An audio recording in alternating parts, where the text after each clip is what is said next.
प्रिय बच्चों, जैसे यहाँ पर कोई वस्तु रखी हुई है, इस वस्तु को हमारे को ऊपर उठाना है, तो इसको एक स्थान से दूसरे स्थान ले जाने के लिए हमारे को बाह्य बल लगाना पड़ता है।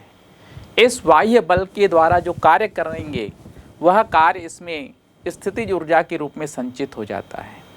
यह कार्य इसके पथ की प्रकृति पर निर्भर नहीं करता है, पथ कैसा है उस पर निर्भर नहीं करता, अतः इस बल को हम संरक्षी बल कहते हैं। इसी प्रकार दो स्थिर बिंदु आवेश हैं, इनके बीच जो विद्युत बल लगता है वह विद्युत बल भी संरक्षी बल होता है और उसके द्वारा जो कार्य किया जाता है वह भी स्थिर विद्युत ऊर्जा के रूप में संचित हो जाता है और उसे भी हम संरक्षी बल कहते हैं। आज हम इस अध्याय में इसी स्थिर विद्युत स्थितिज ऊर्जा के बारे में अध्ययन करेंगे। साथ ही जैसा कि आप सबको मालूम है, पानी ऊंचे तल से नीचे तल की ओर प्रवाहित होता है। उसी तरह सोचिए, यदि किसी चालक के पास आवेश है, इस चालक को हम दूसरे चालक से जोड़ेंगे तो आवेश का प्रवाह किस चालक से किस चालक की ओर होगा। इसके लिए हमारे को एक नई भौतिक राशि की आवश्यकता होती है और वह है चालक का विद्युत विभव।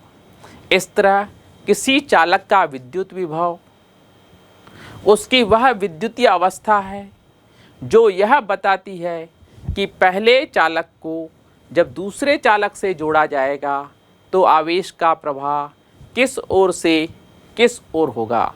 आवेश का प्रवाह हमेशा उच्च विभव वाले चालक से निम्न विभव वाले चालक की ओर होगा। तो इस अध्याय में हम स्थिर विद्युत ऊर्जा के साथ साथ विद्युत विभव, विभवांतर और आवेशों के निकाय के कारण ऊर्जा के बारे में और विभवांतर के बारे में और एक बड़ी बूंद से बहुत सारी छोटी छोटी बूंद बनाने पर कितना विभव होगा इसके बारे में अध्ययन करेंगे। आवेश विन्यास के कारण किसी स्थिर विद्युत क्षेत्र E पर विचार कीजिए। सरलता की दृष्टि से पहले मूल बिंदु पर स्थित किसी आवेश कैपिटल Q के कारण क्षेत्र E पर विचार करते हैं। कल्पना कीजिए कि हमें कोई परीक्षण आवेश स्मॉल q को आवेश कैपिटल Q के कारण आवेश स्मॉल q पर लगे प्रतिकर्षण बल के विरुद्ध बिंदु R से बिंदु P तक लाते हैं, जैसा कि संलग्न चित्र में है। जब कैपिटल Q तथा स्मॉल q दोनों धनात्मक हों अथवा दोनों ऋणात्मक हों, सुनिश्चित करने के लिए हम capital Q into small q को ग्रेटर देन 0 मानते हैं। यहाँ दो टिप्पणियाँ की जा सकती हैं। पहली, हम यह मानते हैं कि परीक्षण आवेश स्मॉल q इतना छोटा है कि यह मूल विन्यास को विक्षुब्ध नहीं करता, यानी मूल बिंदु पर स्थित आवेश कैपिटल Q को विक्षुब्ध नहीं करता।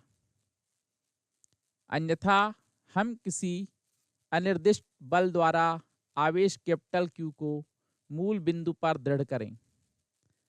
दूसरी, आवेश स्मॉल q को R से P तक लाने के लिए हमें एक बाह्य बल F एक्सटर्नल आरोपित करते हैं, जो प्रतिकर्षण विद्युत बल Fe अर्थात F एक्सटर्नल बराबर माइनस Fe को यथातथ्य प्रभावहीन कर देता है। इसका अर्थ यह हुआ कि जब आवेश स्मॉल q को R से P तक लाते हैं तो उस पर कोई नेट बल अथवा त्वरण कार्य नहीं करता। इसे अत्यंत धीमी नियत चाल से लाया जाता है। इस स्थिति में बाह्य बल द्वारा आवेश पर किया गया कार्य विद्युत बल द्वारा किए गए कार्य का ऋणात्मक होता है, अर्थात पूर्णतः आवेश स्मॉल q को स्थितिज ऊर्जा के रूप में संचित हो जाता है। यदि P पर पहुंचकर बाह्य बल को हटा दिया जाए तो विद्युत बल आवेश स्मॉल q को कैपिटल Q से दूर भेज देगा। P पर संचित स्थितिज ऊर्जा आवेश स्मॉल q को गतिज ऊर्जा प्रदान करने में खर्च हो जाती है तथा यह इस ढंग से होता है कि गतिज ऊर्जा तथा स्थितिज ऊर्जा का योग नियत रहता है। इस प्रकार बाह्य बल द्वारा किसी आवेश स्मॉल q को बिंदु कैपिटल R से कैपिटल P तक ले जाने में किया गया कार्य WRP बराबर समाकलन R से P तक F एक्सटर्नल इंटू DR बराबर माइनस R से P समाकलन FE DR। यह कार्य स्थिर विद्युत प्रतिकर्षी बल के विरुद्ध किया गया है तथा यह स्थितिज ऊर्जा के रूप में संचित हो जाता है। विद्युत क्षेत्र के प्रत्येक बिंदु पर स्मॉल q आवेश के किसी कण में एक निश्चित स्थिर विद्युत स्थितिज ऊर्जा होती है तथा कण पर किया गया यह कार्य इसकी स्थितिज ऊर्जा में इतनी वृद्धि कर देता है जो R तथा P बिंदुओं के बीच स्थितिज ऊर्जा के अंतर के बराबर है। इस प्रकार स्थितिज ऊर्जा अंतर डेल्टा U बराबर P पर स्थितिज ऊर्जा UP माइनस R पर स्थितिज ऊर्जा UR बराबर WRP, जहां WRP R से P तक लाने में किया गया कार्य है। ध्यान दीजिए, यहाँ पर विस्थापन विद्युत बल के विपरीत है, इसलिए विद्युत क्षेत्र द्वारा किया गया कार्य ऋणात्मक है अर्थात माइनस WRP। अतः दो बिंदुओं के बीच स्थिर विद्युत स्थितिज ऊर्जा अंतर को हम इस प्रकार परिभाषित करते हैं।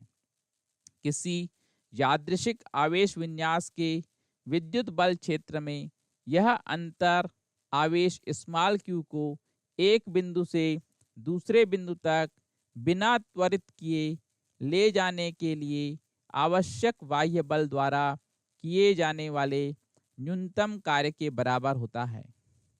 इस घटनाक्रम में दो महत्वपूर्ण टिप्पणियां की जा सकती है। पहला, समीकरण 2 का दायां पक्ष केवल आवेश की आरंभिक तथा अंतिम स्थितियों पर निर्भर करता है। इसका अर्थ यह है कि किसी स्थिर विद्युत क्षेत्र द्वारा किसी आवेश को एक बिंदु से दूसरे बिंदु तक ले जाने में किया गया कार्य केवल आरंभिक तथा अंतिम स्थितियों पर निर्भर करता है, उस पथ पर निर्भर नहीं करता जिससे होकर वह आवेश एक बिंदु से दूसरे बिंदु तक जाता है। यह किसी संरक्षी बल का मूल अभिलक्षण है। स्थितिज ऊर्जा की धारणा अर्थपूर्ण नहीं रहेगी यदि किया गया कार्य पथ पर निर्भर हो जाएगा। किसी स्थिर विद्युत क्षेत्र के द्वारा किए गए कार्य का पथ पर निर्भर न होना कूलाम के नियम द्वारा सिद्ध किया जा सकता है।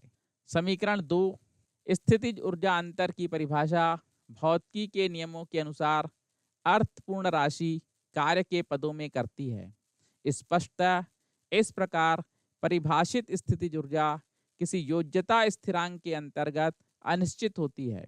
इसका यह अर्थ है कि स्थितिज ऊर्जा का वास्तविक मान भौतिक रूप से महत्वपूर्ण नहीं होता, केवल स्थितिज ऊर्जा के अंतर का ही महत्व होता है।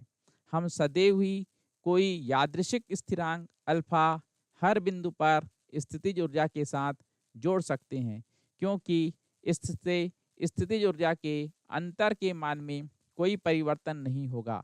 जैसे UP plus alpha minus bracket में UR प्लस अल्फा बराबर UP माइनस UR। इसे इस प्रकार से भी व्यक्त कर सकते हैं।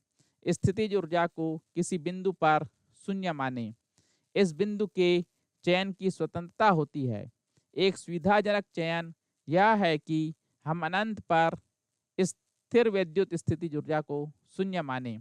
इस चयन के अनुसार यदि हम बिंदु आर को अनंत पर लें तब समीकरण 2 से हमें प्राप्त होगा W अनंत से P, अर्थात अनंत से P तक लाने में कार्य W अनंत P बराबर UP माइनस U अनंत।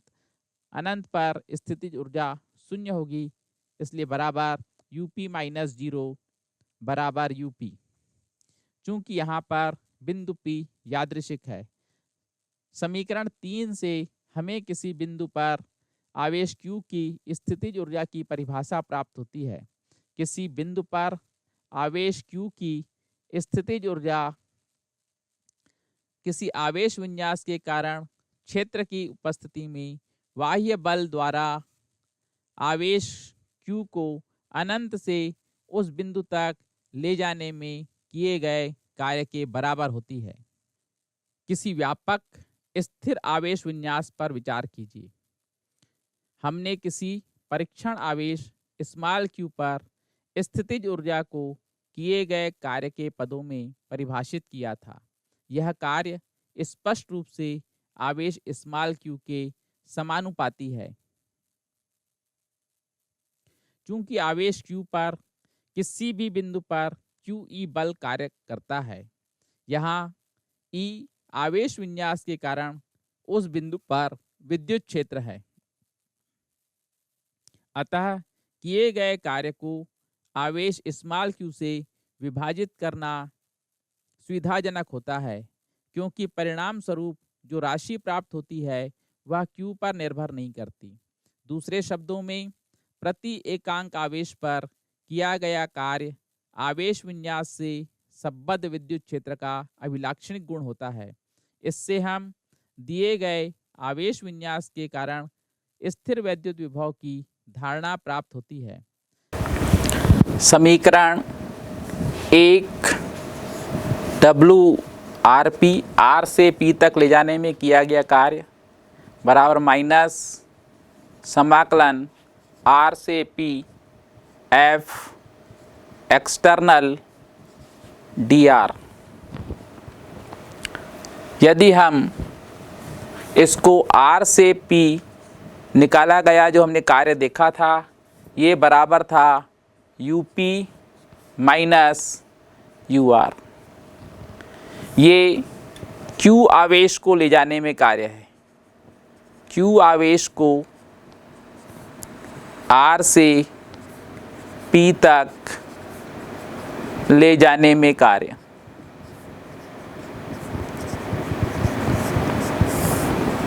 WRP बराबर UP माइनस UR। इसलिए इकाई आवेश को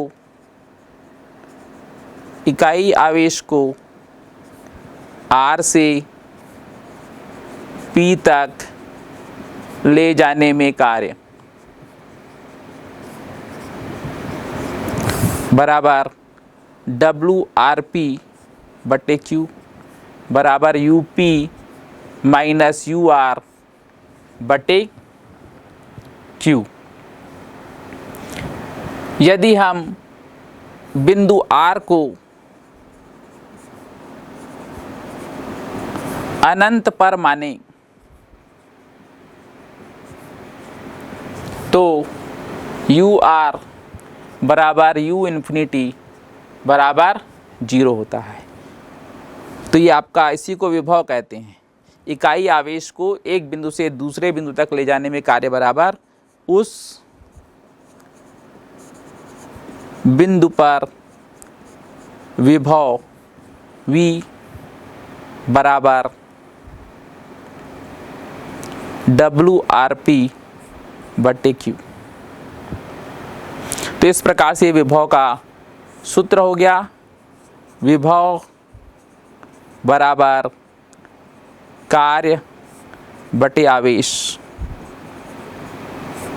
बाह्य बल द्वारा किसी एकांक धनावेश को बिंदु R से P तक लाने में किया गया कार्य बराबर VP माइनस VR बराबर UP माइनस UR बटे Q। यहाँ VP तथा VR क्रमशः बिंदु P तथा R के स्थिर वैद्युत विभव हैं।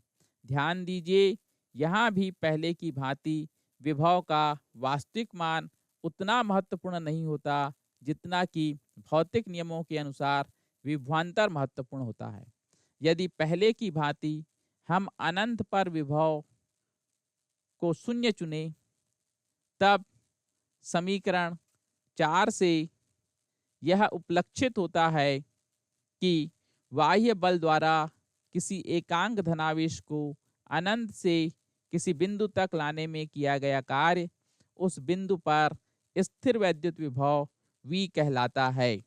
अतः बाह्य बल द्वारा किसी एकांक धनावेश को अनंत से किसी बिंदु तक लाने में किया गया कार्य बराबर उस बिंदु पर स्थिर वैद्युत विभव V। दूसरे शब्दों में, स्थिर विद्युत क्षेत्र के प्रदेश के किसी बिंदु पर स्थिर विद्युत विभव V वह न्यूनतम कार्य है जो किसी एकांक धनावेश को अनंत से उस बिंदु तक लाने में किया जाता है। स्थित ऊर्जा के विषय में पहले की गई विशेष टिप्पणी विभव की परिभाषा पर भी लागू होती है। प्रति एकांक परीक्षण आवेश पर किया गया कार्य ज्ञात करने के लिए हम अत्यल्प परीक्षण आवेश डेल्टा Q लेना होता है। इसे अनंत से उस बिंदु तक लाने में किया गया कार्य डेल्टा W ज्ञात करके डेल्टा W बटे डेल्टा Q अनुपात का मान निर्धारित करना होता है। साथ ही पथ के प्रत्येक बिंदु पर बाह्य बल उस बिंदु पर परीक्षण आवेश पर लगने वाले स्थिर विद्युत बल के बराबर तथा विपरीत होना चाहिए।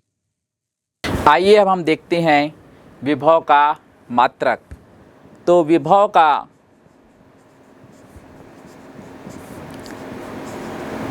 CGS मात्रक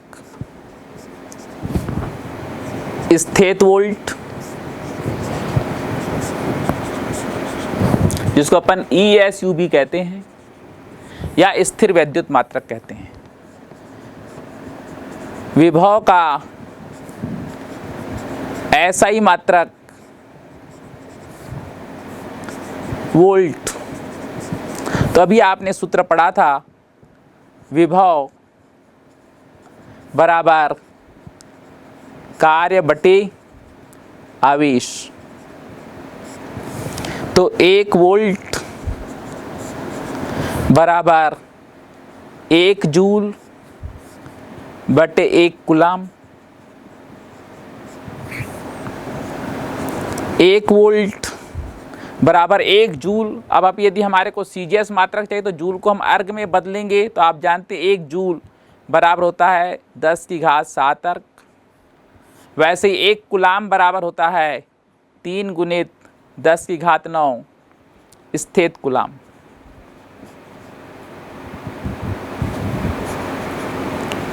इस प्रकार अर्ग और स्थित कूलाम मिलकर के बन जाएगा आपका स्थित वोल्ट। 1 वोल्ट बराबर 1 बटे 3 गुणित 10 की घात 9, 7 को नीचे ला देंगे तो -7 हो जाएगा और ये आपका हो जाएगा स्थित वोल्ट। इस प्रकार से 1 वोल्ट बराबर 1 बटे 3 गुणित 10 की घात 2 बराबर 1 बटे 300 स्थित वोल्ट।